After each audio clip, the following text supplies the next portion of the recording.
Welcome to Pitch It To Me podcast, a show about the subjective past, present, and potential future of flesh and blood design. I'm Talon Stradley, and in this episode, we'll be talking about the expansion slot, which I've always viewed as the Marvel post-credit scene of the booster pack.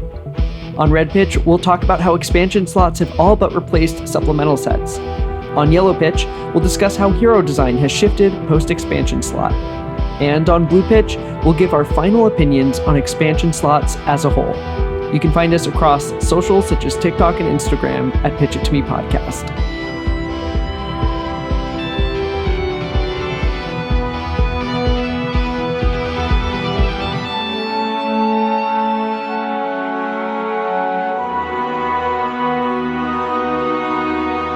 I'm Fuzzy. I'm Clark. I'm Joel. And I'm Talon. We're super happy to bring Talon Stradley, our executive producer, onto the show. You're such a fucking Pokemon, Talon. Talon. Talon.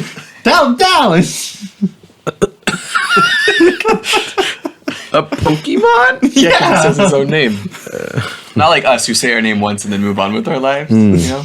So, Talon, I think we've been trying to do this for the past 30 episodes to get you onto the podcast. Can you go ahead and introduce yourself? Why should our audience already know who you are? So I'm Talon Stradley, and if you listen to the credits of this episode, you get to hear my name in the credits as executive producer, which is a really fancy word for sometimes they ask me questions and I help with them, and then I go, "Yep, I help with that stuff." But I work in podcasts professionally. This is my job. I love podcasts, love them. Like as soon as Joel and Clark and Fuzzy were like, we want to start a podcast, I'm like, all right, if you guys are going to do this, you're going to do it right. And I'm really proud of the show, what you guys have done. And it's nice. And that's what I do. And Talon doesn't just work as a podcast guy. He actually works as a producer on podcasts. What kind of shows are you working on, Talon? I work on a number of shows. My main one is a show called Love to See It, which is this Bachelor recap podcast, and I love it. It's a great show. I also work on shows like LeVar Burton Reads, Sound Detectives, which is a new children's show put on by LeVar Burton as well. And then I've helped with shows like 99% Invisible, the Mel Robbins podcast. Those on top of your own individual work. Yeah, I've done a bunch of independent stuff as well. So most recently I did this podcast called The Song Is Never Done, which was a track by track exploration of one of my favorite musicians, artists. I got to interview a ton of other musicians, like people from The National, The Walkmen, like Fruit Bats, a bunch of alternative indie musicians, and that won a Signal Award. So I've worked on shows professionally that have won Signal Awards, and then I've also stayed up till 2 a.m. editing during my off hours to work on shows that have won awards. So I spend a lot of time thinking about podcasts, and whenever I'm not thinking about podcasts, I'm thinking about Flesh and Blood. And what's crazy is that we just got you. We just knew you, so we got an award-winning podcast producer to just show up for us. And you got me before I was before the fame hit his head. Yeah, exactly. I had done a lot. I had done a lot of stuff before that, but I've had quite an amazing last year specifically, and part of that has been Pitch It To Me. So yeah. And Talon really helps a lot. I feel like he kind of underplayed it a little bit when he was describing it before, but every time we do something new that we haven't done before, we're usually having really in-depth conversations with Talon about it, how we could possibly roll it out, and he's been a really helpful resource. I'm glad. I have a lot of fun with it. Oh, and one more thing. Talon's my best friend in real life, and we go back since freshman year of high school, roughly. Yes. I mean, technically... Weird flex, but okay. Technically, the three of us do. But Talon and I have been best friends since that year. I have known Fuzzy and Clark each for, I think, over 10 years now. You technically knew me before you knew Fuzzy.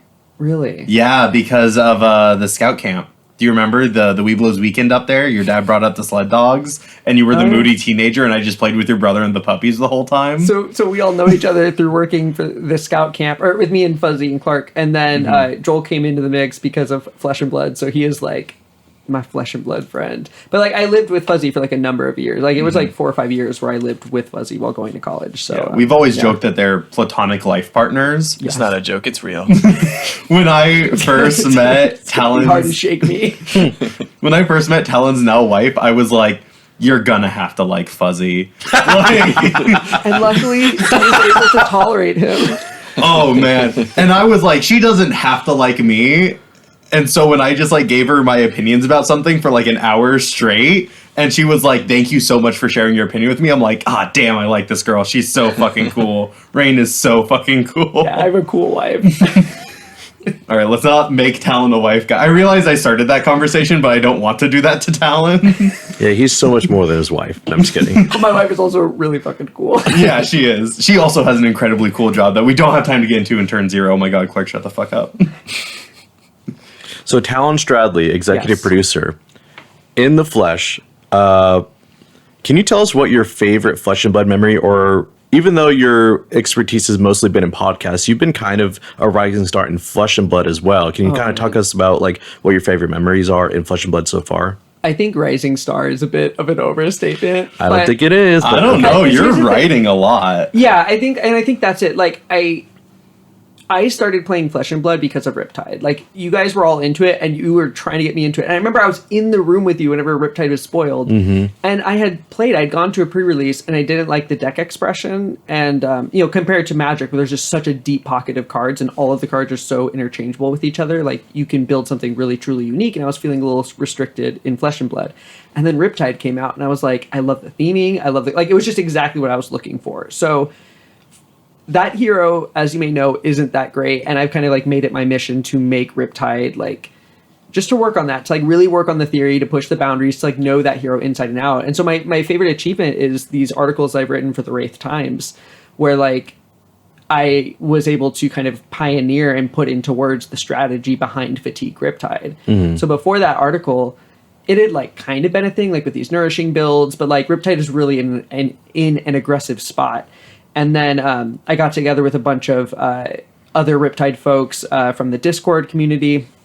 We started workshopping it, and then I wrote that article. And then now, like, if you go on to Talishar and you look at if you like spectate any of the CC games, like 90% of the Riptide games that you see, like they're running Salvage Shot, they're running Ironhide Gauntlet, they're running these Fatigue style decks, and every single time I see it, like, that's like my proud moment. I'm like, oh my god, these people are running, like, nobody ran Salvage Shot before, and like I've since cut it from my deck, but that's my crowning achievement, is that I feel like I have already made a mark in how my hero is played, and we are just at the start of that, right? Like, Riptide has not made good showings, and like I want to be someone who is constantly at the forefront of that. So far I've been able to do that, and I'm very, very proud of that.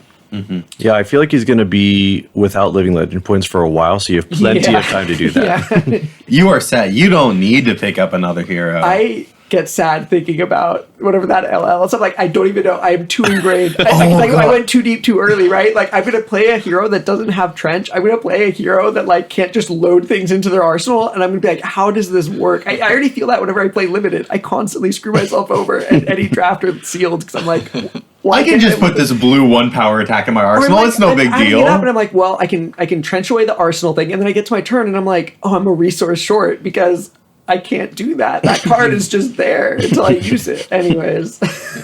You know, I think that's so funny because as it currently stands, if anyone was going to like break a Riptide and like earn those living legend points, make him the meta killer and like get him LL'd, Talon, it'd be you. You'd be the architect of your own destruction. I'm ready. I feel like, respectfully, I think it's a race between you and Anthony Pham with the Redline Riptide list and your Fatigue Riptide Well, list. here's the thing. No shade to Anthony Pham. Anthony Pham is great.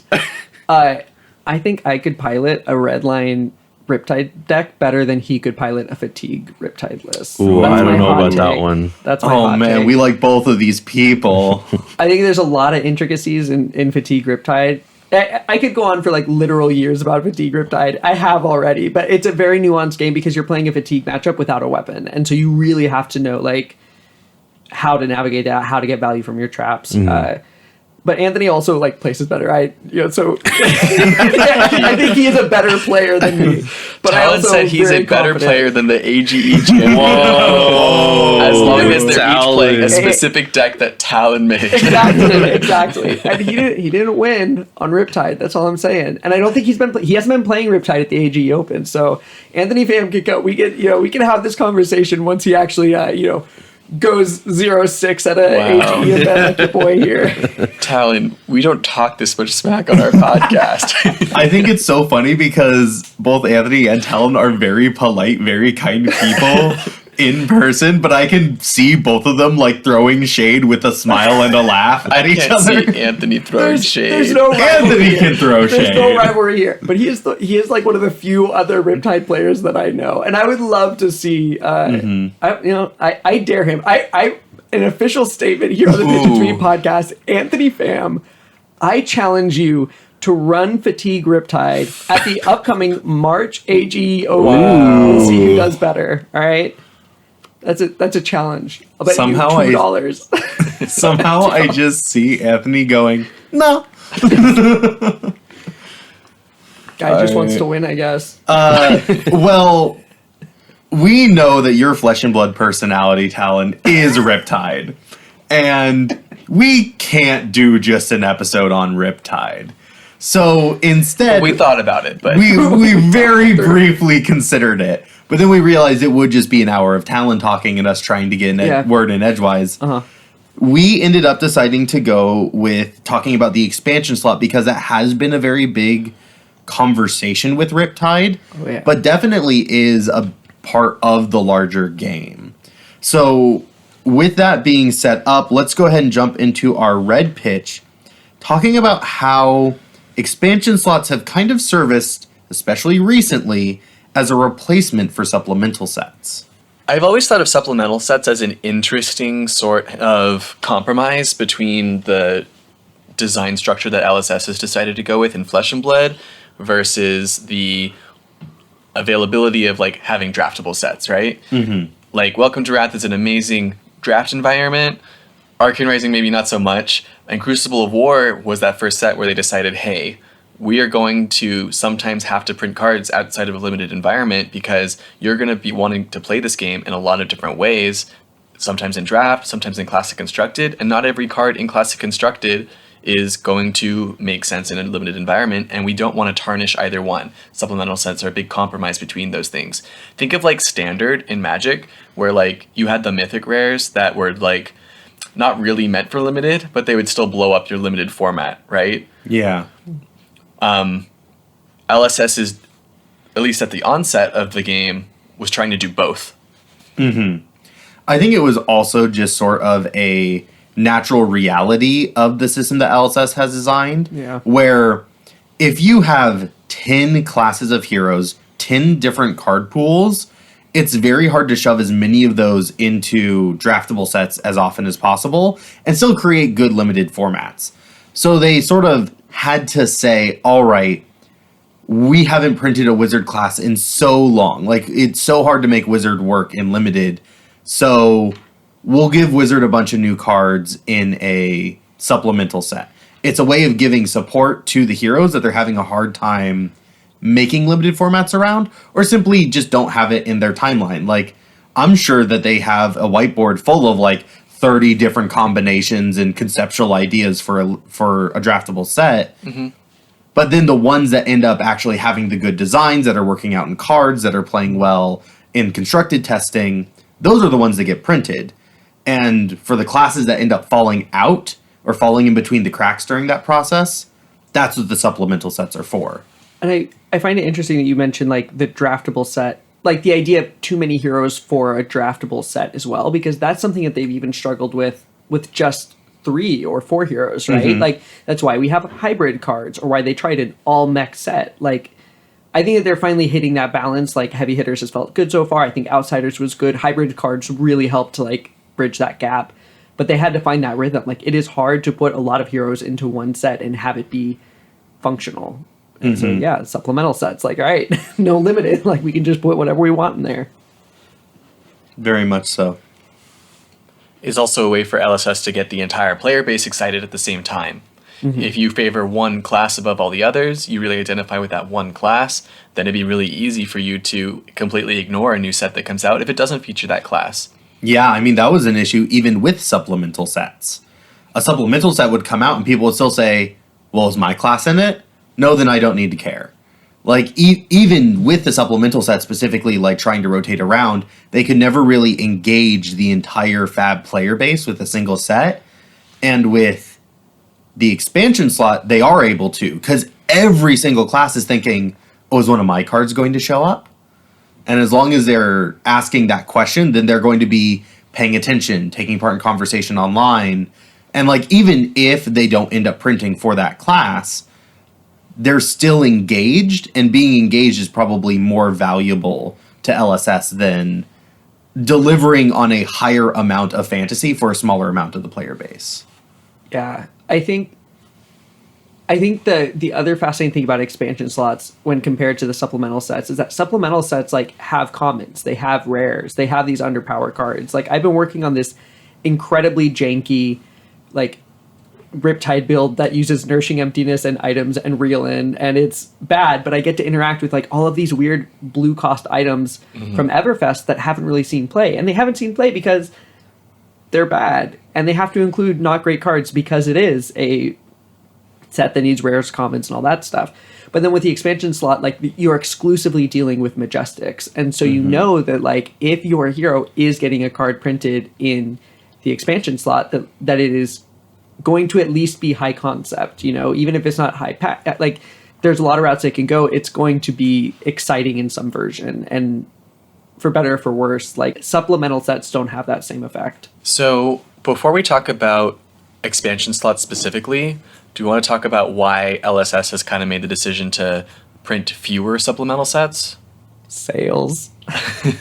I don't know how well, like, I don't have the numbers in front of me or anything, but like any set that is draftable is going to be opened more because you have to open up packs in order to participate in this format. Like, a supplemental set, you can just buy singles and be fine. You know, you might be chasing a few certain cards, but, you know, they're not providing a bunch of support for like this new specific hero like you get typically in draftable sets where you might want to even open up a bunch of packs there. You know, so having the mechanical cohesion of a draftable set not only makes it draftable, but also makes it more interesting to open in bulk. And, you know, supplemental sets just don't have that.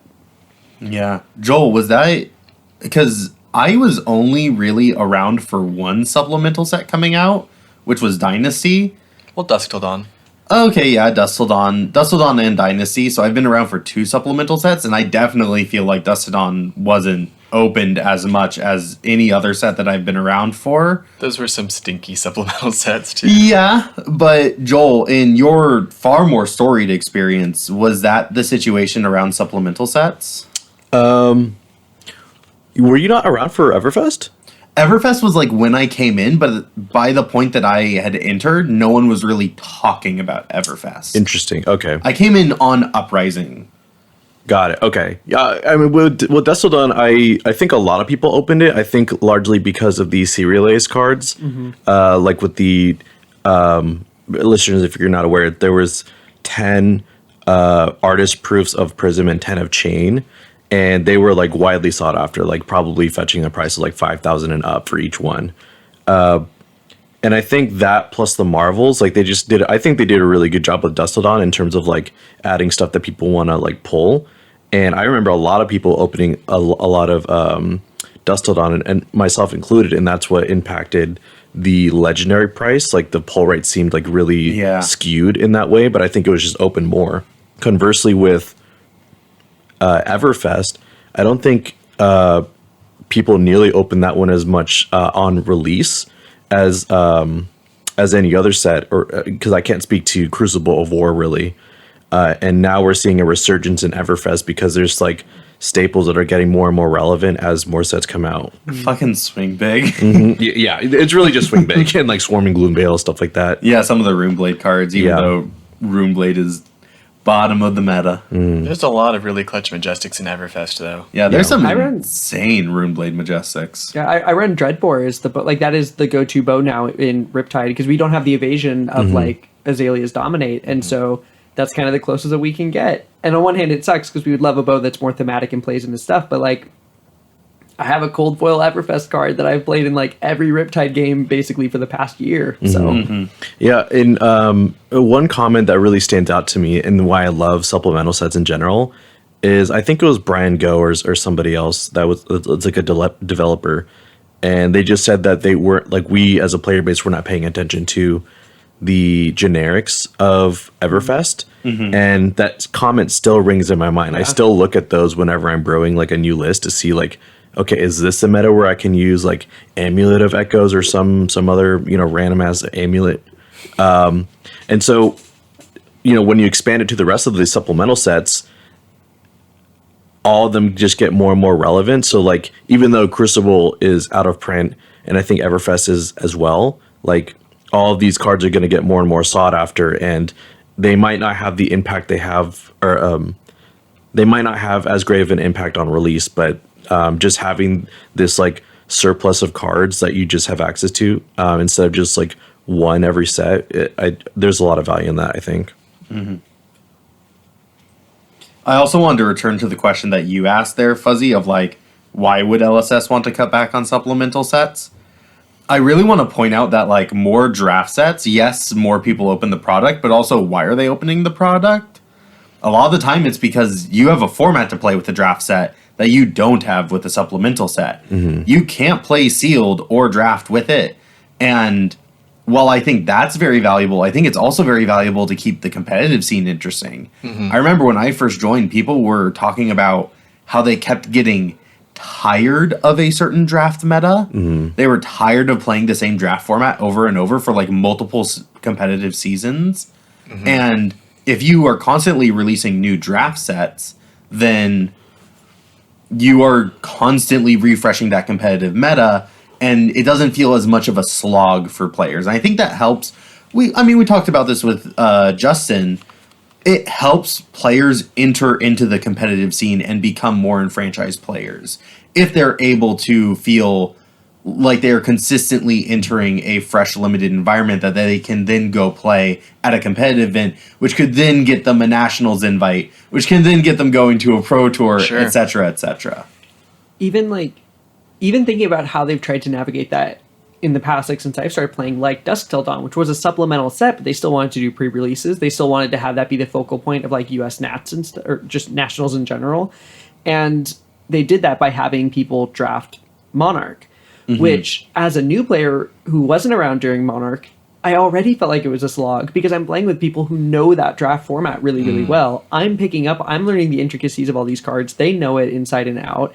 They're seeing cards that like aren't that exciting because if they wanted the cards, they might already have them or they can go buy them cheap or whatever. So it's an interesting dilemma trying to pair the draftable experience, the supplemental experience, and kind of hitting all of those marks consistently. I think LSS has also gotten better at designing draft sets over time. Oh, yeah. I think if you asked Legend Story Studios as a company, or if you asked James White, he'd probably mention Brian Gottlieb, who has been brought onto the team relatively recently. And Brian Gottlieb himself has been like, yeah, I'm really proud of how I've been able to help shape limited formats in Flesh and Blood since I've been brought on. You think of like Outsiders, Bright Lights, and Heavy Hitters. Do you personally think those are better draft sets than Uprising, Tales of Aria, Monarch? And depending on who you ask, you'll definitely get different answers there. But I would imagine, on average, those most recent three are, on average, considered to be better draft sets than the ones beforehand. With some, like, adjustments for taste. Yeah, there's nuance in there. I think a lot of people didn't like the Bright Lights draft format, even though I think it was really interesting. But yeah, it definitely was maybe considered less than, say, maybe Tales of Aria. Though I've also heard a lot of competitive players say like Tales of Aria draft was super bad. I think it depends who you ask. Yeah. I do want to refocus the conversation on expansion slots. Oh, yeah, that's what we're talking about. Supplemental sets are super cool. And I think that's one of the enticing things about expansion slots. It is a supplemental set in every set. It's only like 15 cards, but it's there. Yeah, they're able to condense all of those advantages that we were talking about before in trickled in intentional focused ways for what would normally be a draftable set. Yeah, they get to release cards that are designed without needing to worry about the limited experience while still getting to release a limited draftable set. Right. It seems like a really elegant solution. I'm almost surprised they didn't come up with it sooner, you know? Well, I think it's because back in the day they were really worried about how many power cards they put into a pack. Sure. And like how much money or like how much value you could get from getting a random pack. You know, when you think about Magic the Gathering, I think one of the nicest things about their game is that there is a rare in every single pack. And we've always talked about how with Flesh and Blood, that is a big weakness. But also the Majestics are so strong because you can only run 3 of them because they're usually color locked. They're not rainbow. They're so strong that you don't want a Majestic in every single pack. And so the expansion slot, I felt like it was a way of adding another chance of getting a Majestic in your pack without, again, putting too much power into your limited decks or giving too much power to constructed decks even, I would say. Yeah, I know this is a weird example because it's not an expansion slot that I'm bringing up, but one time I felt really lucky in Dynasty because I opened a pack and Dynasty had a dedicated like assassin slot, like 2 dedicated assassin slot cards. Yeah. One of which could be Majestic, and then it had the dedicated like rare slot, one of which could be Majestic, and then it had the foil slot, which could be Majestic. And so I've had packs where I open it up and I got 3 Majestics in one pack, and that feels really sick. And it's something that's possible in basically any of the last 2 sets because you have your rare slot that could be Majestic, foil slot, and the expansion slot that could potentially come up. Yeah, and all of them are calculated slightly differently. So you can end up buying a box and getting a lot of Majestics, getting a lot of nice moments where you open the pack, get a good pull, and then feel good, maybe tweet about it, post it on Instagram or TikTok. Post it in the Discord. Hey guys, look at this haul, you know? Yeah. So we've talked a lot in Red Pitch about the past and how supplemental sets have added to the game and how expansion slots sort of carry on that torch. But let's think about how fundamentally hero design has been impacted by this new set release structure where heroes can get potentially 1 card, maybe 2, in every set. How has hero design changed now that the expansion slot is a part of the game? Well, I think of anyone here, the person most qualified to talk about this is Talon. All right. So, as you may be aware, Riptide has gotten not 1, but 2 expansion slots. 1 in each set that were like highly targeted to Riptide, right? 1 was a specialization and 1 was a card that cared about traps. And spoiler alert, nobody is really running traps outside of Riptide. Maybe a little frailty here and there. But yeah, and so it feels to me like it has opened up the space for like more parasitic design, which in the past, whenever you're not like giving this slot in every single pack that can be dedicated to any card, there are some game mechanics that just have to play within that specific set. And we see this a lot in like Magic, where like the energy counters, right? Like, oh yeah, that was only seen in Kaladesh, or like Infect was only seen in Phyrexian sets. And it can be really hard to like, you know, if you're running any of those archetypes, you need to run all the cards from that set. You're basically running like a limited format deck, you know, like in the constructed format. And those can be very strong. But here we can get something like the concept of traps and a hero that wants to run a lot of traps. And we can get support for that consistently without needing to like reintroduce a whole set that has like a whole nother suite of traps or a whole nother suite of tools to support this. Another hero that comes to mind there is Teklovasin, who needs Evos. And you're not going to run any like, you know, that's what the deck is built around. So you're not going to see a new Teklovasin deck type unless you see more Evos. And in heavy hitters, we got a new Evo, right? That would be really hard for them to print outside of a mechanologist set or a mechanologist only set, you know, just by its very nature. yeah, so I feel like it's given them more freedom in that. But I know that you guys also have thoughts on like the power level of the heroes and kind of where they exist in a competitive space, like over the course of a year, as opposed to just like when their set comes out. Well, we know that they've been sort of downplaying the power. We know that they've sort of been lowering the power level of heroes on release compared to other heroes in the past. Like things of like Tales of Aria heroes that literally had to be errataed because they were too strong. At some point, we're going to have to stop talking about Tales of Aria because it was just their fuck up COVID set. Like they didn't do the Okay. testing, Everybody and it gets was one. bad. No, I mean, like it's fine, and we can Okay, talk okay, I'm about sorry, it. But Clay. at a certain You're right. point, we Bad will example. have to stop. Let me back up then. Compare the heroes of the last year to like Monarch heroes Oh yeah. or Everfest heroes. Are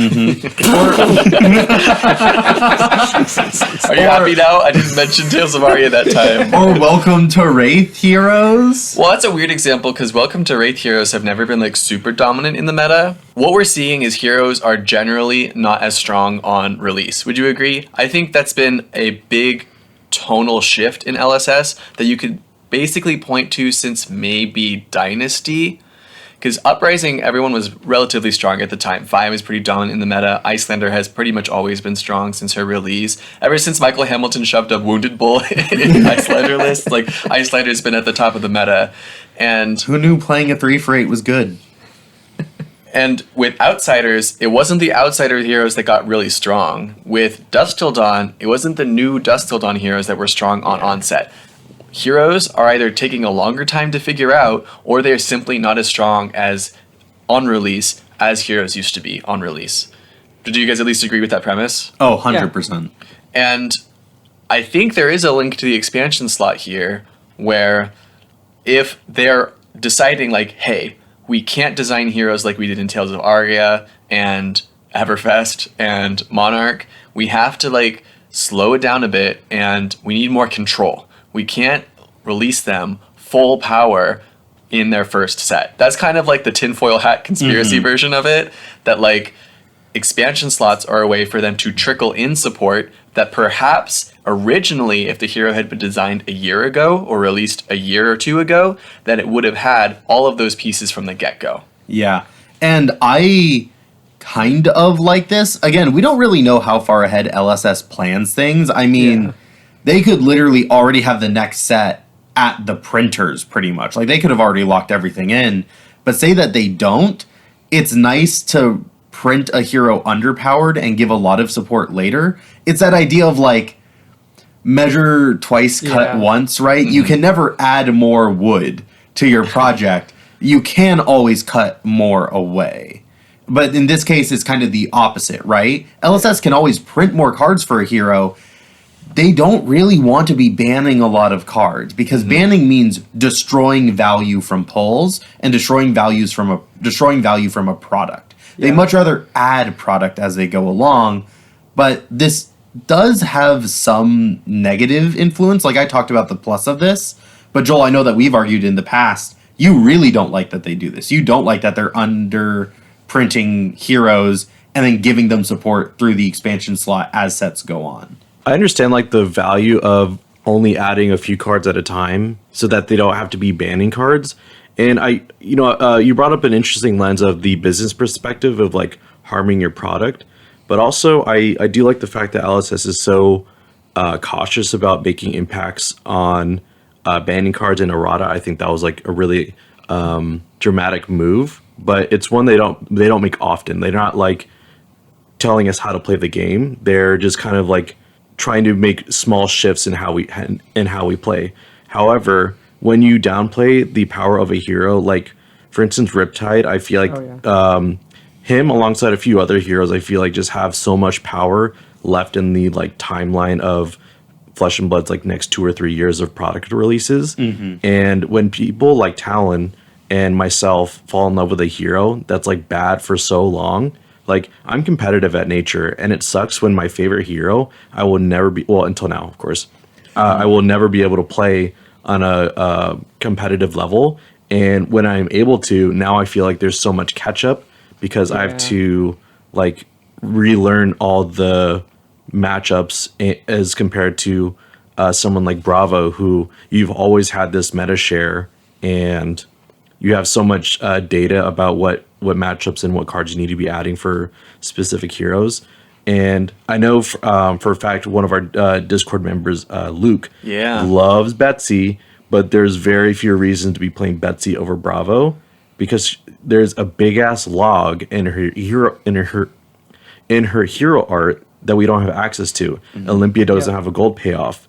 Just to nerf your like two of like the some of the coolest heroes in the set just doesn't make a whole lot of sense to me. Especially when they've said that those cards exist. Right. They're like, we will be printing the Olympia gold payoff. Yeah. We will, like, Betsy does have a weapon just for her playstyle, but they just don't release it when they release the hero. It feels like there's an essential part of the hero that they're just leaving out of the hero's release. I mean, I constantly feel that with Riptide. Right. Like, and it's hard because, like, how are these heroes supposed to develop a following? How are they supposed to, like, get people to enjoy playing it whenever, like, it is not playable? Like, you really have to enjoy the concept of Riptide. You have to enjoy the concept of early Bolton, right? To, like, really buy in and, like, start to become a fan of these characters and of these deck types.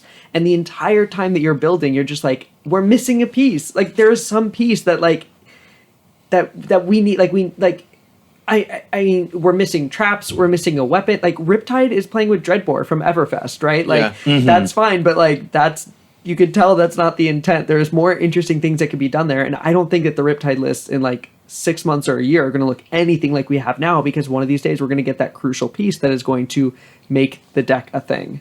Right, and one thing also that kind of irks me about this approach to releasing heroes, like, over the course of a few sets, is KO is probably the most popular and the best performing deck out of the new heroes that came out of heavy hitters. And I wonder, number one, if that would happen if Betsy's weapon had an interesting way to interact with KO, and we won't know until it's released. And now KO's getting these points that he wouldn't have gotten if we had a full quote unquote product release. Yeah. So like when your competitive scene suffers, well, I don't know if I would consider it suffering, but it's being impacted in a way that would not be the same theoretically if we had all of the information on release. Yeah. Does this allow for a higher power budgeting towards those essential pieces though? Because, like, here's what I'm thinking. Like, how Prism got her Majestic weapon, the very first Luminaris, and, like, it was too powerful, right? In a similar way, do we think, like, Betsy, and rather than too powerful, it's, like, more balanced, but, like, would you have wanted a Majestic Betsy weapon to be playable and limited?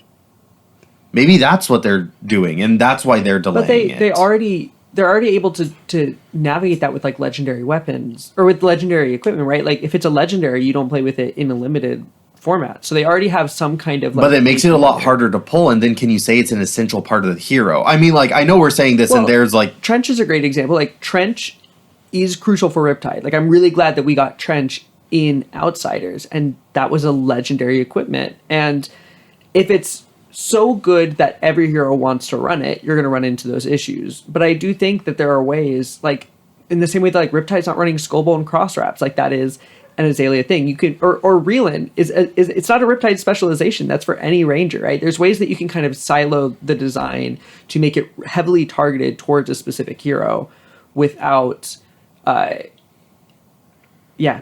can. Well, not just making it available, but, like, making it too strong for the limited environment. And for me, the counterpoint would be the Aura Magus, right? It's a legendary Victor specialization. Yeah, thank you so much for mentioning that. I was just going to mention that they could make it a legendary spec.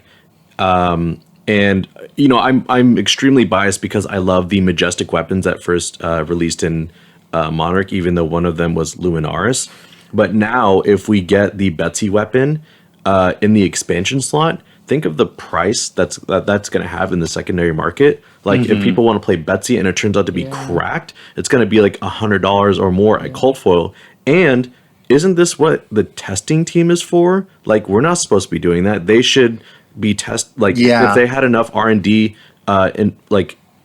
invested, like, these cards would be okay to be released. But maybe they in the want same it time. that powerful, but not have the port. I don't know. It's But so that's the thing. interesting. Like, I think that part of this too is like from a CC perspective, right? From a constructed perspective, a powerful deck 3 months from now, whenever you finally get that one missing piece, is more or less the same as like if that piece was included in the rollout. Like as soon as that piece is out, the deck is strong, right? Like I don't know how much you're actually benefiting from like breaking these things apart like that, especially whenever it does feel crucial, right? Like you should have a complete hero that can then be built upon instead of feeling like there's a crucial part missing. Like, could you imagine Victor without Miller's Grindstone? Like that feels like a really interesting, crucial part to the design. Like the hero design of Victor is interesting, but I think whenever you pair that with Miller's Grindstone, you see the game plan, you see this fatigue kind of style, you see like the different things that can happen here in that fantasy, right? And there's some heroes like Betsy and Olympia that are really missing that right now, and I think that's hurting their chances competitively, and I think that's hurting their chances of becoming these popular heroes like your Prisms and Dromais and these, heroes that just have that fan base. Yeah. I would like to kind of talk a little bit about like I would like to talk about how the expansion slot is able to help define characterization. Okay. Because I think that that's something that they've done really well with Riptide specifically, where they have a clear vision for the hero. Like Riptide's interaction with the expansion slot has been consistently interesting and playable without being game breaking. Riptide, if you just read the ability, like he's dealing damage on D-reacts. Like everyone who has lost to a Riptide trap damage or anyone who has lost to a Reckless Swing knows how annoying it is to just be playing the game and be punished for that and to lose that. And so it's really easy to see a world where Riptide becomes incredibly broken if they print too much support, if they give him these pieces that are really good, if they give him a ton of traps. Like, could I win with 75 traps, right? I don't know. But I would definitely try if I had 75 traps to play. And instead of pushing stuff that harder, instead of giving him that crucial piece, that might be saved for the next time he appears in the set or the next Ranger set. They've been giving him these pieces that slowly nudge him in a new direction. Both of them are blue, right? So we're talking about like heavier costs for items, having that support, a slower game plan, right? You might not run Ravenous Rabble if you're running all of these extra blues that he's getting. But they also are trap focused, right? Intoxicating Shot turns on the traps. You see the fantasy there. Reelin digs for the traps. You see the fantasy there. So they were able, I think, to kind of help reframe Riptide from what was a very aggressive hero, where you are essentially using his hero ability to bypass the cost of needing to load with a bow and doing these red line kind of stuff and nudging it into the realm of more defensive, more trap centered. And I don't know if like Fatigue Riptide would work without like Intoxicating Shot. We only run 6 blues, right? Like there's not a lot of blues that are good to run that we want to run. And Intoxicating Shot is one of those. It just works so well. Yeah. I love that you mentioned that because I think that is something that they really could do more of with the expansion slot. I think right now we've only really seen like that fantasy really be like trying to push the Riptide player base in the other direction. We talk about Fatigue Riptide so much because we're around you so much. Sure. But like you pick any random Flesh and Blood player and you ask them, hey, what's Riptide about? They're going to say things like Fish. Yeah. Well, like those really aggro redliney builds. Yeah. I think that's changing a little bit, but yes. Like, and that was part of the appeal. But it of changed Fatigue. because of these expansion slot cards, right? Yeah. The only other card I really see doing that, looking at the list of all of our expansion slot cards, Graven Call is like trying to give Assassin this payoff for the dagger-based strategy, right? Flick Knives is letting them throw the daggers a bunch. There's like Hurl that lets them throw the dagger. There are weapons that let them re-equip the dagger. I would argue Wax Off counts as like... Okay, I mean, like, it definitely gives a big reward. It was at least an intention. I haven't actually seen anyone play with the card, but the design is clearly pointing towards a more defensive ninja build, be it Fi or Katsu. Yeah.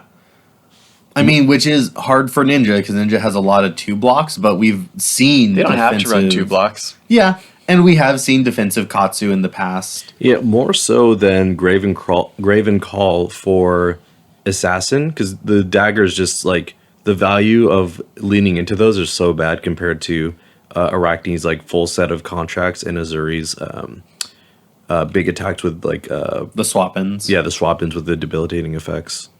But I'd like to see more of those. Like, I feel like a card that could have been there is like Blood Dripping Frenzy, right? It is supposed to be this card for Levia that can be a higher ceiling Blood Rush with a little bit more setup. It just didn't play out that way, but it felt like a nice big swing from the R&D department. And I would like to see more cards like that in the expansion slot than what we seem to currently be getting, which is like, we're giving you a tiny upgrade, a small plus, a little thing. It doesn't feel like they're really doing enough to move the needle on these heroes that they're trying to support, really. And I want them to be taking some bigger swings, making some bigger moves. I think there's a wide spectrum of expansion slot cards that we've seen in the first 2 sets alone, right? We've only had 2. We're really at the beginning here. And even within that, you have big hitters like Tome of Imperial Flame. You have never plays like Slay. You have really flavorful cards that actually kind of tease the next set. Like Smashing Performance was not from heavy hitters. That was from before we knew heavy hitters existed. Or like really... I don't have a fourth example. I just thought I would. I just started talking. And shit, didn't get there. So there are lots of patterns that I feel like we want to be drawing with expansion slots, and maybe it'll be more defined in the future. It kind of feels like they're throwing a lot of darts in the wall, and a couple of them have stuck. And we're gonna see later what were LSS's favorite expansion slot cards, because we have our favorites, and that probably guides LSS to figure out what their favorites are too. And they are being tame with them, right? Like, I think maybe the one is like Imperial Flame might be the one that kind of pushes the boundary. But even then, like Dromai saw this spike of playability, especially once Lexi dropped off. And then we saw that kind of recede again as Icelander left, as the new meta came in, right? And like Dromai is a presence now, but she's not like dominating tournaments in the same way that she was, at least currently. So, but like, I think all in all, they've hit a good spot with those because they're interesting. There are some that are seeing regular play. Like I said, like Intoxicating Shot, we run in every Riptide list now, right? New Luminaris, like instant staple. Yeah. And Warband of Bologna, I think, also felt that way for Bravo. Or sorry, not Bravo. Bolton, man. I love Bolton. I definitely didn't just say Bravo. But yeah, I think that they have they've hit a relatively good balance of being able to like include this, push the boundaries without making anything game breaking. Because I do think it would be a critical failure if the top deck needed 3 of a expansion slot card for an extended period of time. Like that does not feel like a healthy state for the game to be in. So I would rather them have it be tame but interesting instead of like overly pushed. Push things in your main sets whenever those heroes are the focus. I think that makes sense even just from like a narrative standpoint almost of like how do you want people to be talking about the game? If a new Brute Guardian Warrior set come out, you ideally want those heroes to be like, having interesting things happen instead of the random hero that got the expansion slot. Yeah. And I think that is a good point to transition into our blue pitch. So for our blue pitch, we're going to make a final judgment on expansion slots. We've seen it twice, should LSS bother to continue doing them in the future. Let's get a quick yes or no from around the table. Oh, I'm a yes. I'm a hell yes. Big fan of the expansion slot. Well, I think expansion slots have been really good for the game. I am a big fan of draft and sealed and limited, so more ways that LSS can have more draft and still make all the player base feel like the game is moving forward and they have reasons to care about the set, I'm all for. Joel?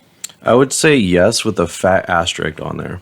How fat? Like what font size is this asterisk? How high do the fonts go? Like Up to like 72 comfortably. 84. no! That's a fat ass asterisk. That asterisk is like, that's the size of like some like graphic designer who's gotten too big for his britches. Like you don't need to see like the dark, whole letter. That's just dark mode on Word at that point. I think I'm also a yes with. Well, wait, what's his asterisk? Well, some of it I'm saving for when I'm on the marketing team for LSS. Oh, The main thing is like I still really enjoyed supplemental sets, and I think if they targeted them in a different way and also still had expansion slots, like I think the game would benefit a little bit better. Like expansion slot is a cool like evolution of supplemental sets, but it just so far like I don't think as many heroes have benefited from it as LSS intended, but it's at least easier on them to make incremental changes to the metascape without adding too many like game breaking things or changing a hero so much that they have to like tune it back like they did with pre-Errata Briar. Yeah. I think I am going to say for the expansion slot, I am a yes, but it's not a home run. I think it's just a double. Okay. Yeah, I know. Clark pulling out the baseball A metaphor. half point. It still weirds me out that you're a baseball guy. I just never would have pegged you for a I'm baseball kind guy. of just a sports guy. A double's not even a point, right? No, you're just getting someone in a Right. scoring position. And like Yeah, that's yeah. how I Yeah. that's how I feel about the expansion slot. The expansion slot is not a home run. I think it is an incredibly killer design. Yeah. I think it is wonderful. I think a year from now we're going to be sick of it if they don't do something new or improve it in some way. No, I don't think it has legs in its current iteration, and I would just prefer them to do better supplemental sets. I don't agree that I don't agree that the expansion slots I think would get dull in the next like year or 2 years, even if they kept it as is. I think that what the expansion slot allows them to do is to give attention to these heroes and these classes that might not get attention otherwise. And so by their very nature, they kind of appeal to heroes that are under supported or just specific heroes in the same way that a set might, right? Like heavy hitters came out, I don't play Brute, I don't play Guardian, I don't play Warrior. So I'm not all that interested in like the cards that come out, but I know that LSS has had their eye on Riptide. I know that they're giving Ranger support in this expansion slot, so I can look forward to that. And we got a card that like generated a lot of talk in the Riptide community, even if we don't run it. On the flip side, like I know that there's a lot of heroes who did get cards, but they weren't to the same level, and so it's pretty easy to like pass over. But I feel like whenever the expansion slot kind of turns its eye towards your corner with a lot of intent, like I think they've shown with Riptide, like they have a clear vision, they have a clear idea of what they want to happen there, that the expansion slot will like be exciting again, and it's just about serving a different portion of the player base instead of like what the main set is, instead of catching everyone either. Mm-hmm. I think that's a great way of looking at a Talon where it's many players are going to have it like that one card that they're really excited to see if they don't care about the main classes of the set. Conversely, most people don't care about most expansion slot cards. Yeah. Like, there's been like 1 or 2 illusionist cards in both of the expansion slot sets so far, and as a non-illusionist player, I don't really care about either one of those cards other than reselling it, right? It is kind of nice to be able to see, oh, I got a bonus Majestic in my pack, maybe I can resell it for a couple dollars, add to my collection, into my binder you go. But I'm not like excited to pull Dissolve Reality. Yeah. I'm not excited to pull like Graven Call too much, you know? I think it even goes a step farther than that, which is I'm going to say what happened in the Viscerai chat surrounding the Runeblade Yeah, conversation for this expansion slot, which was we realized we were getting an expansion slot card, and the person who was revealing it started teasing that what it was, and they were doing a good job of like getting people hyped about it, but a lot of the people who I think have a like deeper understanding of LSS's design principles, specifically around Runeblade and like where Runeblade is at right now and how the opinions on Runeblade has changed. They were like, this card's not going to move the needle at all. Yeah. And they just kept saying that. And yeah, they sounded like Big Debbie Downers when like we were trying to be excited as a community. But sure enough, Galaxia comes out and like it didn't really move the needle at all. It made a few strategies slightly more viable, and those strategies are getting more results right now. So we're excited about that. But like at the end of the day, we're not happy with Sonata Galaxia. Yeah. I think that is there's such a double-edged sword in regards to there's a double-edged sword there in the way that LSS focuses their attention on these different designs with like a single card in this entire set, right? Because on one hand, like as a Riptide player, it felt so good to get a offensive specialization in the very first expansion slot. Relatively soon after our hero came out, right? We had a supplemental set in between. But it was like, no, like LSS cares. LSS sees that there's a fan base for this, that there's a passionate community, and that they want more support.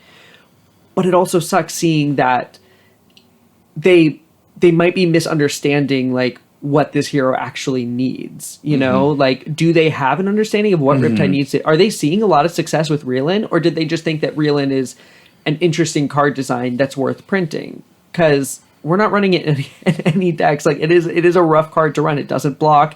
You can whiff. It needs a lot of blues in a deck that really doesn't have that many blues. I mean, if you're running a lot of traps, there's only 3 blue traps, right? So you're filling your deck with these yellows and reds that you would rather just block with instead of digging for another trap. And so it can kind of feel like you like quote unquote wasted, you know, the time that they were giving you. Yeah, like the time and energy. And wasted the on attention. nothing. Like when LSS says we are printing you support, that's also them kind of making a promise of we're going to give you something. And then if they give you a $1 McDonald's Happy Meal burger, you're not happy. Yeah.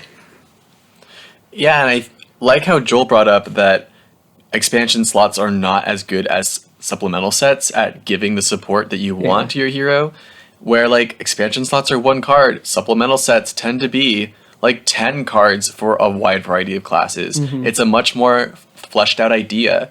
And if expansion slots are literally the end of supplemental sets, that would suck, right? Yeah. We want supplemental sets to appear every once in a while. Yeah. That way you can have a more fleshed out idea to look forward to. Maybe a lot of the cards in that supplemental set aren't playable at all, like Dynasty. But like lots of classes got at least something in Dynasty that they were excited to tinker with. I like to think of Ninja in Dynasty, where they got an entire Crouching Tiger archetype. And that Crouching Tiger archetype does not see play. People are not playing Crouching Tigers, at least not competitively. Little bit in Blitz, I want to say. Maybe. Like a very... I feel like I've seen a Crouching Tiger list do some numbers in Blitz. Fuzzy has definitely whooped me with a Crouching Tiger deck early in my my play career. And it's fun to tinker around with. Like, it's an interesting idea, and even if it didn't end up being competitively viable, there was a lot there to play with. It was a side grade, right? And it's weird to do side grades in a Majestic slot, in an expansion slot, where you only have 1 card to play with. Yeah. Versus like when you're printing multiple rainbow commons and rares. Yeah. You can Like, ship out a complete idea. I would 100% rather see a supplemental set that had just like, like a set of common traps, you know, like nothing fancy, just like, 3 or 4 trap designs rather than Reelin at a Majestic, as a big splashy fancy Majestic, right? Like we're just missing tools, we're missing options. And whenever your card pools are as limited as they are, because you're limited just to that hero, and that hero might have only been featured in a handful of sets, like, you can give a little bit more variance. And have you seen the art of Marvel Crouching Tiger? Come on. That's a sick card. I want to use that so bad. Joel, I have one to trade you. Oh, I know. I know exactly where it is. I'm coming for it when I'm ready. Okay, here's my little bit more selfish reach here. Oh, Fuzzy being selfish. If every draft set has an expansion slot, then it's a lot less likely for us to go back to 15 card drafts, because at some point Alice has decided that booster packs, which have 16 cards, and it's kind of hard to change that number logistically, right? I mean, it's not impossible. They could do 17 card boosters where 2 of them are tokens, but they've traditionally had 16 card boosters. Some sets have 1 token and 15 cards, but most of the sets within the last year or two are 2 boosters, 14 cards. So you're drafting 42 cards, including equipment, over the course of the draft. It's tighter. And hybrid cards have done a lot to smooth that over. Bright Lights should not have been a 15 card draft. 42 was about right for Bright Lights. But I'm yearning for having just more picks, because every time I do a cube draft and there are 15 cards to choose from, it feels like so much, and you're drowning in cards, and it's like, yes, no cracked baubles ever. I can be really fluid with my picks. I can pivot easier. Yeah. And it's hard to do that with one token slot that could even be an expansion slot. When they did the little mini tokens, my hopes did get raised a little bit because you can fit a lot of tokens when they're all mini ones. When they're double-sided mini tokens, yeah. I need mini tokens for every token that's ever existed. I would kill for some mini, like, little... Give me, like, tokens. Talon would kill for cold foil mini tokens. Oh my god, Clark! Give me a draftable set where the 4 hero cards are literally all on one, like, perforated mini token. So I have my little mini hero and my little mini weapon, like... Okay, hear me out. What if instead of, like, 15 draftable cards, it was 15 cards that each featured 2 other cards that you could then tear. Shut the fuck up, Talon. They're 30 card packs, but you have to grab them in things of 2, you know? I'm here for it. Or what if you can like rip all of them up and you grab 2 of any one pair? What if you can like tear off the cost of one card and put it onto another card What and if make your own attacks? What if the tearaway cards were double-sided? This is the wrong group to be riffing with. It's a 60 card draft pack. 60 cards. God, Talon's right? doing that thing where he's like joking. He is not joking. No, I think that really aligns with what Fuzzy was wanting. You just open your pack, that's your deck. Well, All that right. doesn't sound like an interesting draft environment. It sounds really interesting. It's a really cheap sealed environment. Oh, yeah. Okay. Open up your one pack. So those are our really gray, lukewarm takes on expansion slots. I know we baited you guys into thinking we were going to give like verdicts, but I mean, I think we have a general verdict, which is yes, but which is half of the fucking opinions that we have about LSS. Expansion slots are really cool. I really think that they need to make it more exciting, and like throwing 1 or 2 exciting cards into an expansion slot per set, I don't think is a way to do it. Thankfully, Brian Gottlieb, I believe, has said in an interview, it was either with Arsenal Pass or with Flake on the Instant Speed podcast, said that they will be doing supplemental sets again. Supplemental sets are not dead. Expansion slots are not a replacement for that. good. It is good. But I do want to say that like expansion slots should be here to stay. I do think that they should generally be in every single draftable set. For the sake of Fuzzy and his 15 card drafts, I will say maybe they can skip the one after a supplemental set. I don't they even can know they if I can would dodge want that that. one. All right, sure. I don't want to give you a bone, but sure, you can throw it back in my face. I don't want that clerk. Patooey. Wait, were you okay? You barely touched your 15 card. But I do want to say that I think that they can make the expansion slot better. I'd like to maybe ask a brief question. We don't need to go too deep into it, but like, what can they do to make it better in its current form? Because I don't think they can like add more cards and make each of the card pulls rarer. Do they just like print more powerful cards? Do we just need more Tome of Imperial Flames? I think it really needs to be focused on like on solving a problem. Like I think that would get people excited, like solving a deck building problem. A lot of these decks feel like they're missing a piece, and it doesn't need to be the piece, but just something that really concretely feels like you are struggling to deal with this, and now you have the opportunity to do so. Like Intoxicating Shot is a blue block 3 0 cost attack for 4. Like that's a good rate. Even if the on hit is a little bit wonky, like that is still something that again we're running in aggro list, we're running in fatigue list. Or if the on hit makes you feel wonky. Well, I mean, the on hit solved a problem that before Intoxicating Shot you talked about all the time of like, hey, what do I do against a hero that doesn't turn on my tracks? And we still struggle there, but you're right. Like we do have that opportunity, right?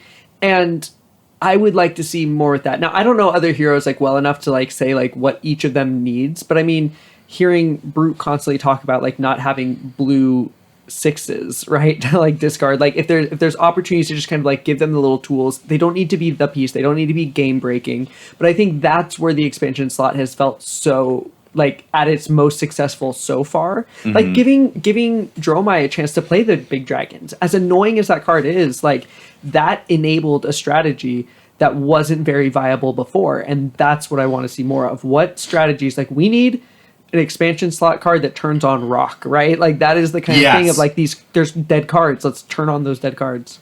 I'm finding myself in a weird position because I'm disagreeing with you here. Mostly because I've heard that, or not heard, I've noticed that some decks just get way too consistent, and that's why they're the strongest. I remember going up to a ProQuest in San Diego with Del Taco, and I was like really bummed out because I was doing poorly on Levia, who I was doing a lot of reps with, and he was telling me like, dude, you're playing one of the least consistent heroes, the most varianced, and everyone else is playing like Lexi, Bravo, Phi, because they're the most consistent.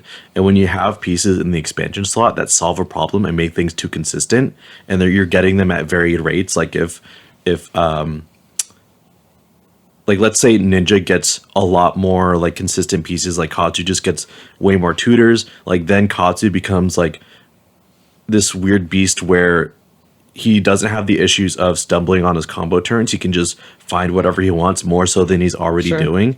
And you multiply that across any other hero at any given time, and it just gets like then it gets to be a weird metascape. And so my counterpoint would be, I think they should create or experiment with more of the crouching tigers of the sets, like the crazier cards that just take away from the normal game plan. The different direction. It needs The to be different additive. direction, yeah. Like you need to be like bringing some, like I think that there's a lot of heroes that are low on the tier list that can benefit from that consistency, right? That can benefit just from like a little extra dash of this or that. For sure. But then those decks that are at the top, I think, can benefit from something that offers a different play pattern entirely. It's like, like give them something that allows them to use their other weapons. Give them something that like, turns on these different cards or strategies. One example that I return to a lot is Blood Rush Bellow, and how in the past few sets where we've gotten like really interesting brute cards, and none of them have really taken away from,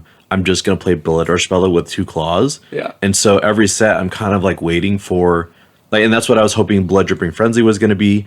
That's what I was hoping was going to be in Dustodon in general, was something to take us away from this playstyle, like maybe something with more clubs, with more flails, with more axes, like anything that can make it, even if it's a little bit more random, but just something a bit more unique, so that I can like stop going into this like inherently random Blood Rush build. And sometimes just a single card that can turn on that other strategy. A lot of them are just missing that one card.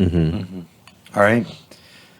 Thank you guys so much for that. I think now we're going to move our way onto the Arsenal Zone. So listeners, if you have been living under a rock or just haven't listened to this podcast yet, the Arsenal Zone is where we take a moment to all shout out a card. It could be a card that we hate, a card that we love, or just something we've been thinking about. But anyways, we're going to get into it. And I think... well, actually, I'm going to go first because I want to save Talon for last, and Fuzzy usually has a surprise. So a card that I was thinking about recently was This Rounds on Me. And this came up because I was iterating on the Battle Hardened list, the Kasai list that made top 8. And I think it was Portland or Dallas. It's somewhere in Texas. Oh, Hartford. That's what it was. And it had 3 This Rounds on Me. And I was playing it at the AGE, which is a local 1K. Pretty big deal in SoCal.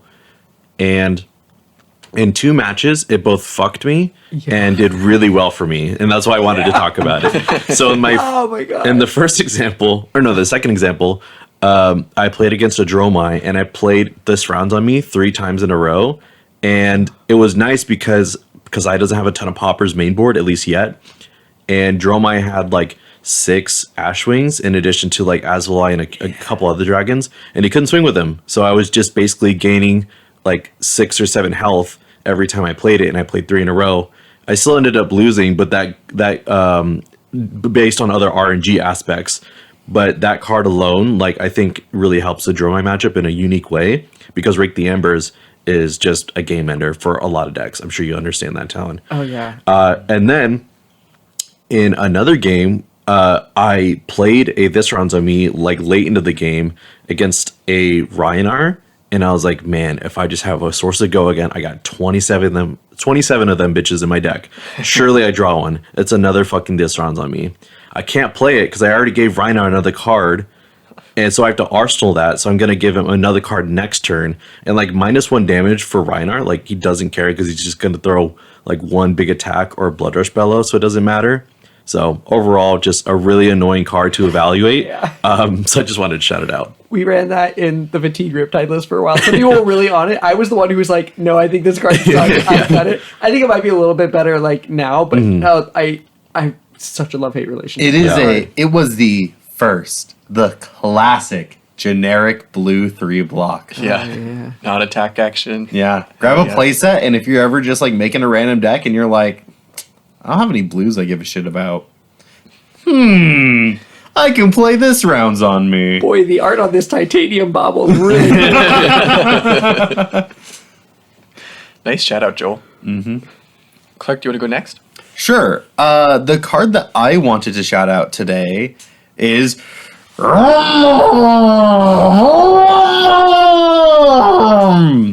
Sorry, what was that? I'm gonna kill you. I'm a serial murderer with a chainsaw. I'm Gas Guzzler.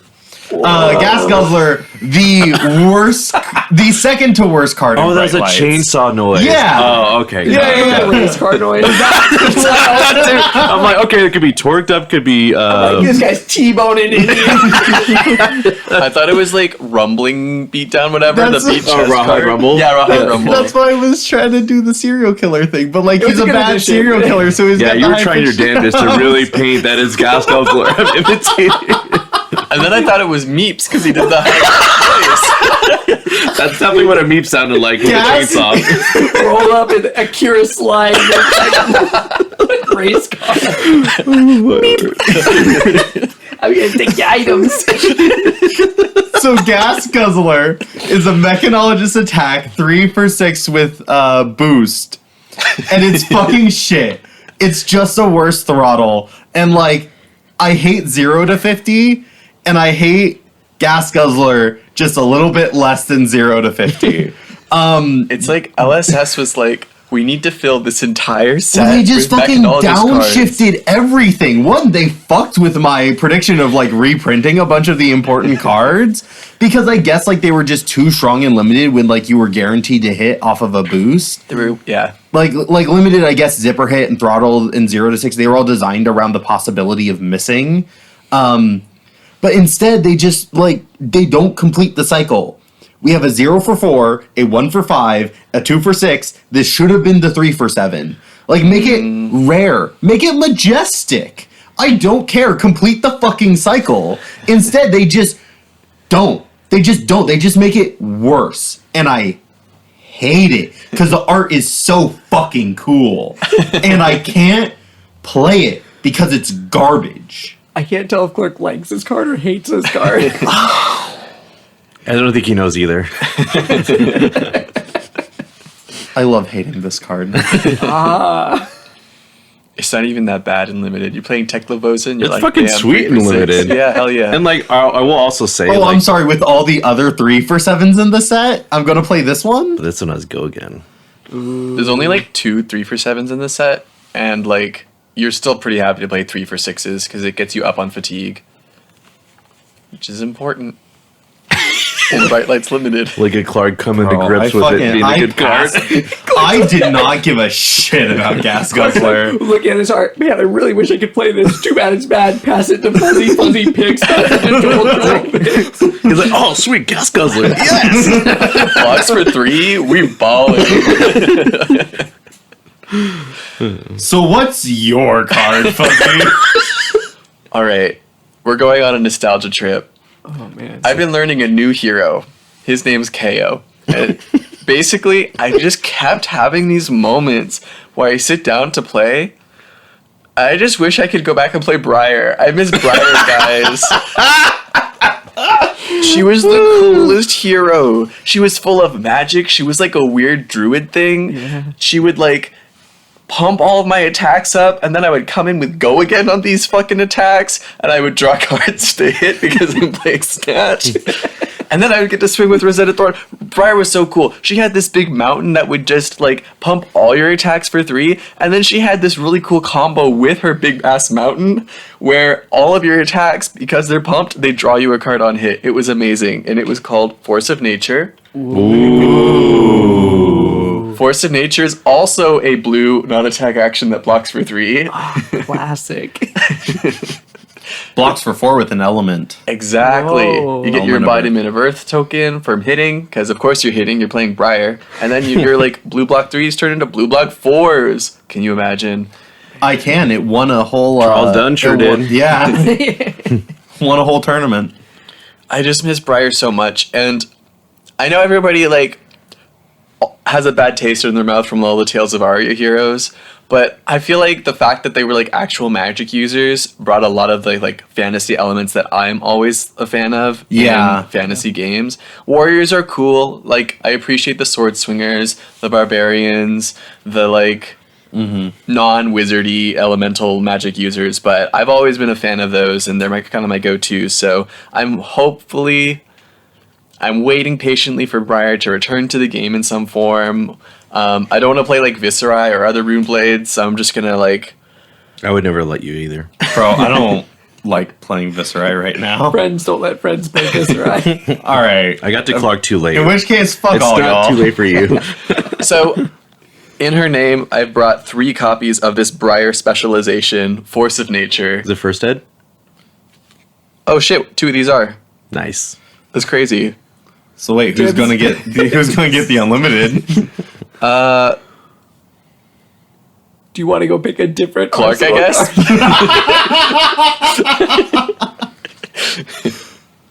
Yeah, fuck Clark. I do want to say, a little bit unlike Fuzzy in my... Oh, and I brought a copy for all of us, and I'm going to sign it and give to each one of They the know hosts Fuzzy. here. No, he has to say it every time. Especially for the guest episodes. You know, Talon, I have a signed copy of Force of Yeah. Nature for you. Here, I'm I signing can't it wait. now. This is my first Fuzzy card. I've been your executive producer for 31 episodes now, and this is the first time. Now I just gotta buy the other ones off of Joel and Clark so I can build a Briar LL deck. $2,000. Damn it. It is a 1 of 3 after all. It's That's one of true. 3. 1 of 2 for a lot of them. Fuzzy, do you serialize these? No. Oh no, that one got so smudged. First edition? Hold on. Oh no. Oh no. It was the unlimited one too, Clark. You know what? That just makes it all the more special. Damn it, that was the one of a kind. That was a great smudge of 2024. One for you. One for you.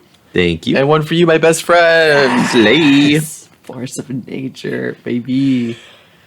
It'll be playable eventually, right? This is actually the most metal signature you've ever had, Fuzzy. Because if you guys haven't seen a Fuzzy signed card, it's just kind of his name because he never learned how to write in cursive because he was homeschooled, I guess. And like, Facts. and so his signature is like, I don't think it's a bad signature. I think it's pretty shitty, and that's kind of why I like it No, right now. it's got I a lot want to of get a better personality. signature. I'm so happy I let you say that because if I said it, I would just sound like a dick I like right it. now. I feel like I could see this on the side of an LA bridge, you know? Yeah, Like, yeah. it's got personality. It's got spunk. It would be like someone decided to rate graffiti even though they're not good at graffiti. That's the vibe it gives. But with the smudge, like it looks really metal. Like there's a lot of depth to the signature You with should it. smudge all your signatures. Yeah, you should do your signature small and then actually just like rub your palm. I'm talking legal documents and everything. I want your driver's license to feature the signature and it's just smudged. Literally, that could be accepted as a signature back in the day, back when people like didn't know how to write very well, I just do a line across. and which is actually legally acceptable. It's wild. Crazy. I saw this one dude do it in a grocery store. I'm like, that's fucking badass. I'm doing that every time. I just go, whoop. And then later, when you're in court, you're like, So "No, like, that's not my line, Your Honor." It's like, no, I didn't sign away the new coordinates, I promise. so like a Joel side card would just be taking Sharpie. My signature is the most easy to counterfeit. Good to know. It also makes the card the least playable because there's just a random line of text blacked I'm just out. errataing cards one card at a time. I don't like this bit. Is that everyone? Yeah, I think so. Oh, no, Talon. Talon! God, this Arsenal zone is so long. I would like to take this moment to say that the Arsenal zone was my idea. That going the idea, you can cut this out if you want, but I was like, what if you guys bring up a card that you like? And so from the get-go, from the very first conversations about pitches to me, I really thought this was my idea because it was inspired by Stradio Lab. Like, that's where I thought I got the idea from. That is true. No, the Stradio Lab thing was like always doing a joke, which Well, there's a lot of pull from Stradio Lab. But I mentioned it, and then you're like, oh, like in Stradio Lab, how they end with this thing. Wow. Anyways, we'll let the history books decide. The point is, Joel, you and I are the history books.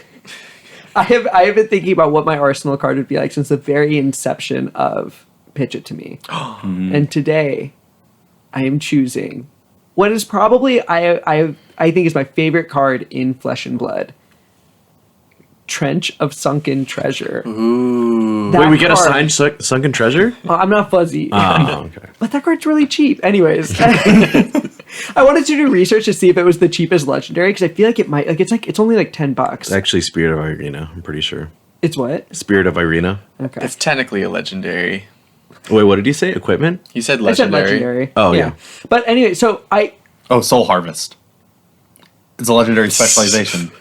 Tell me about Trench all Time. right, so Trench. I think Trench is just such an incredibly designed card. It's so hard to. I'm gonna take that back. I think Trench is such Yeah, an he incredibly. definitely came up with the idea. No, I'm kidding. I think Trench is such an incredibly designed card, and it's so cool to see it function in Riptide as well. Because the fact that you can get rid of basically any card in your arsenal, as long as it's face down, you can send it away at instant speed for a resource. And you can load things with Riptide, opens up so many possibilities. Like, I don't think that you could play traps in a Riptide deck that didn't have Trench. You have to be able to clear your arsenal as a ranger to send attacks. And you are likely going to be putting traps in Arsenal. The first traps could only be cast from Arsenal. So just the ability to clear that space regularly is awesome. People come in with the CNC, you're like, bam, trench it away. That's why it was a sideboard card. But additionally, there's all of these really, really weird plays that you can get. Like my favorite is with Codex of Frailty. Because if you have 2 cards in hand, you can play Codex of Frailty, Riptide's ability goes onto the stack, you load a card from hand face down into your arsenal. Before Codex resolves, you trench it away, you have a resource floating, you can grab a 1 cost from your graveyard, any 1 cost, and play it. If you have like a yellow in hand, you can pitch that yellow to blue, not load anything, play Codex, do the exact same thing. Now you can play a 2 cost. Grabbing a CNC off of Codex of Frailty feels amazing. And because of Trench, you can even do 3 cost cards off of Codex of Frailty because you pitch a yellow or a blue, or you have to pitch a blue. You pitch a blue to the bow, you don't load anything, you have 2 resources floating, then you sink the other card, then you can grab a 3 cost card. You could grab Findle's Fighting Spirit, you could grab Down But Not Out.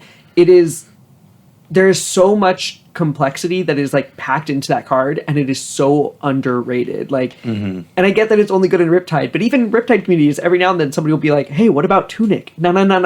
Tunic has got nothing on Trench of Sunken Treasure. I think it's an amazing card. I love it, and I can't wait to see like what more I can do with it in the future. I feel the pain of not having that card whenever I play any other hero, especially limited formats. Like, it's incredible, love it, and it's only like $10. So if you want to main Riptide, it's a really cheap hero. Awesome. Well, the master has shown the students how it's done. Great job, Talon. Oh, of course, Thanks for recording podcasts with us. it's my pleasure. God, he's so good at it. And thanks for helping us, quote unquote, behind the scenes. Now I'm on the front of this. Quote unquote behind the scenes. Feels like he's also on the forefront because we mentioned him in the credits. Yeah. I think that I think most people who work behind the scenes are mentioned in the credits. I think that the credits are specifically for it to be like, hey, there's all these people that are behind the scenes that make this happen. Do you remember when Talon used to first started making us sit through the end of movies to watch all the credits? I'm pretty sure it was you that started that. Those are the And we behind the just scenes. started entertaining ourselves by calling out the weird names in the credits Yeah. and the best boys. I know you guys are the ones giving people weird names, like executive producer, whatever that means. All right. With all that being said, we'd like to thank you for listening to our podcast. And if you want Talon to come on the show more often, we'll leave that fate up to you. That's let us right. know. Vote now in the comments. Yeah, vote if we should keep him as our executive producer too. Should Talon be allowed back in Fuzzy's house? All right. You decide. Thanks for listening. Bye. Bye.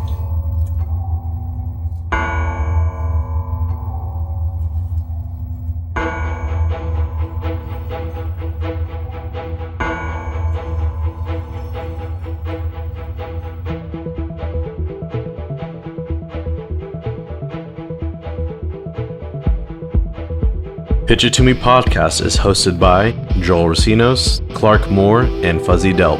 Our executive producer is Talon Stradley. Music is produced by Dillon Hulse. Logo is designed by Han V. And our sound mixing is done by Christopher Moore. Last but not least, thank you, the listener, for taking the time to listen to our podcast. Be sure to give us a follow on your favorite social media platform at Pitch It To Me podcast.